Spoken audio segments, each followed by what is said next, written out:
Hello guys! Now I'm going to be taking you through the removal process of this nasty ransomware virus from your computer. This video is going to include three parts: automatic removal, manual removal, and I'm going to show you some file recovery methods that you can use to try and get your files back.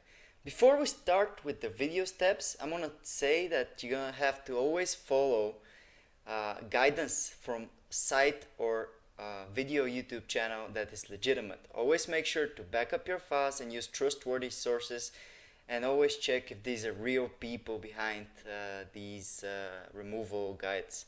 So let's get on with the removal. For the automatic removal, we're going to be using an advanced anti-malware software which you can download by opening the video and clicking on the link in the description.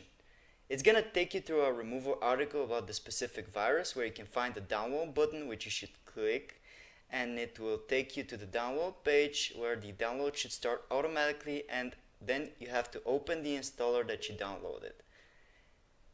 Okay, it's going to take you through a language choice and a couple of simple steps that you're going to have to follow. Simply agree with the terms, accept and install, and installation should take 1 or 2 minutes tops depending on your computer. After the setup is done, this scan should start automatically, and when it's done, you click on finish and the scan is gonna start.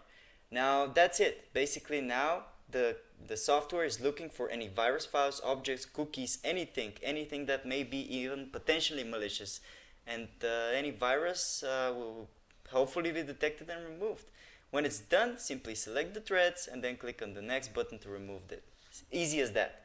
Now, so much for the automatic removal. Let's get on with the manual removal.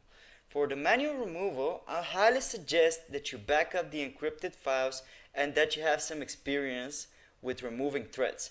What you're gonna do is gonna copy the files on a flash drive anywhere else on your computer, because you never know what's gonna happen. Your computer is still infected, still in the thread, and at this point you don't know what's going on, So you're going to copy them to a flash drive, set them to a cloud drive, and then you can go on with the removal freely without any worry, because the files could be recovered. Now, let's find the virus files. To do that, you're going to search for show hidden files and folders, and then you're going to click on it.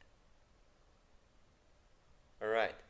In it, you'll see show hidden files, folders, and drives. You're going to mark it with your mouse and then click apply, and then click OK to accept the setting.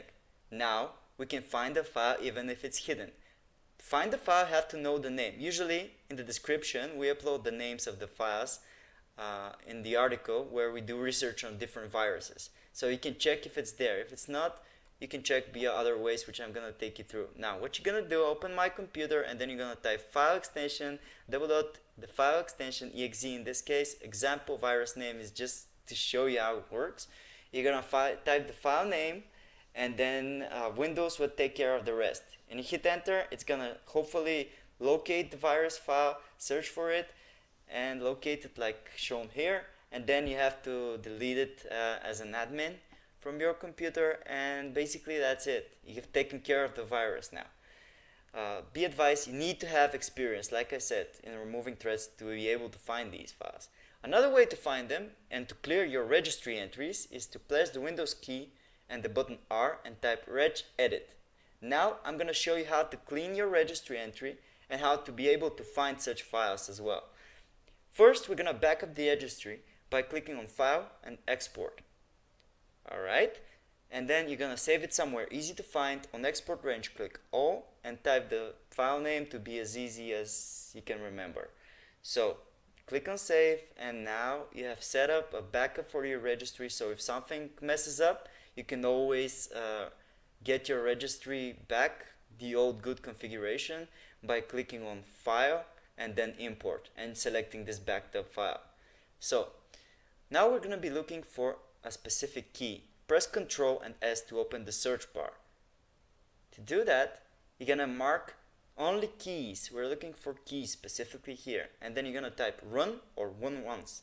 It's gonna find next, and it's gonna find the run and run once keys, at which usually they contain a value of the virus. You can right click on the virus and then delete it, or you can right click it and then modify it to see the location of the virus file. It will help you find the file. So don't be in a rush to delete the file. And that's it. We've taken care of the threat. Now, for the file recovery, I'm going to show you several simple methods that you can try and that many of our users and our subscribers have already tried, and these methods have worked. What you're going to do is you're going to type in the following link in your address bar and you're going to hit enter to open it.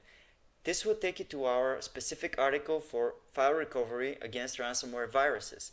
It contains 6 methods that have been proven to work under some specific circumstances when it comes to ransomware infection. These methods, they are no way, shape or form 100% guaranteed to work, but they will surely help you, as we have some users who have partially backed up their files, being able to recover some of their files, and even some users have been able to recover all of the files. Until then, until a decryptor is released, you should check the article in the description often. And that's it, guys. Thanks for watching. Subscribe, hit that subscribe button, and make sure to comment if you have any questions. We try to respond fast.